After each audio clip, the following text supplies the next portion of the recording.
Selamat pagi semua, salam guru penggerak. Perkenalkan, saya Dina Mariana Silaen, calon guru penggerak angkatan 6 dari Kabupaten Bengkalis, Provinsi Riau, unit kerja SMAS Santo Yosep Pinggir. Kali ini saya akan menggambarkan pemikiran Ki Hajar Dewantara, pendidikan yang berpihak pada siswa. Ki Hajar Dewantara memberi pemikiran tentang dasar-dasar pendidikan. Adapun tujuan pendidikan menurut Ki Hajar Dewantara, memberi tuntunan atau menuntun terhadap segala kekuatan kodrat yang dimiliki anak-anak agar ia mampu mencapai keselamatan dan kebahagiaan yang setinggi-tingginya, baik sebagai seorang manusia maupun sebagai anggota masyarakat. Dalam hal ini, pendidik menuntun tumbuh atau hidupnya kekuatan kodrat yang ada pada anak-anak agar dapat memperbaiki lakunya, bukan dasarnya hidup dan tumbuhnya kekuatan kodrat anak. Seorang pendidik diibaratkan seorang tukang kebun yang tugasnya merawat sesuai kebutuhan dari tanam-tanamannya agar tumbuh dan berbuah dengan baik. Tentu saja, beda jenis tanaman, beda perlakuannya. Misalkan tanaman kaktus. Tanaman kaktus dapat tumbuh dengan baik jika dirawat layaknya merawat tanaman kaktus, bukan jenis tanaman mawar. Begitu juga dengan kita pendidik, kita harus bisa melayani segala bentuk kebutuhan, baik metode belajar maupun gaya belajar siswa yang berbeda-beda. Ada 3 pokok yang menjadi dasar pemikiran Ki Hajar Dewantara dalam perkembangan pendidikan saat ini. Yang pertama, pembelajaran yang berpusat pada siswa.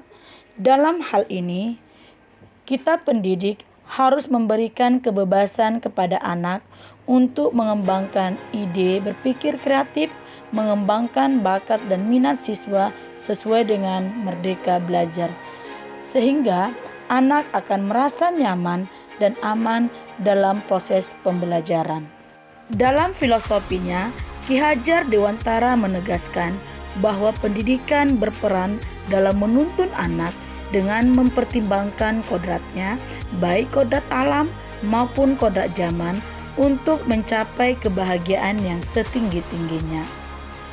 Kodrat alam berkaitan dengan sifat dan bentuk lingkungan di mana anak berada. Ini berarti bahwa setiap anak sudah membawa sifat atau karakternya masing-masing.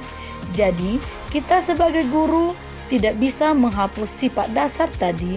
Yang bisa kita lakukan adalah menunjukkan dan membimbing mereka agar memunculkan sifat-sifat baiknya sehingga menyamarkan sifat-sifat jeleknya. Dalam pembelajaran di kelas, hendaknya kita sebagai guru harus memperhatikan kodrat anak yang masih suka bermain. Kita melihat bahwa ketika anak-anak sedang bermain, pasti mereka merasakan kegembiraan dan itu membuat suatu kesan yang membekas di hati dan pikirannya. Hendaknya kita guru juga memasukkan unsur permainan dalam pembelajaran agar siswa kita merasa senang dan tidak bosan. Apalagi menggunakan permainan-permainan tradisional yang ada di daerah sekitar kita, menyampaikan pembelajaran melalui permainan, kita juga mendidik dan mengajak anak untuk melestarikan kebudayaan. Berikutnya adalah kodrat zaman. Kodrat zaman berkaitan dengan perkembangan teknologi.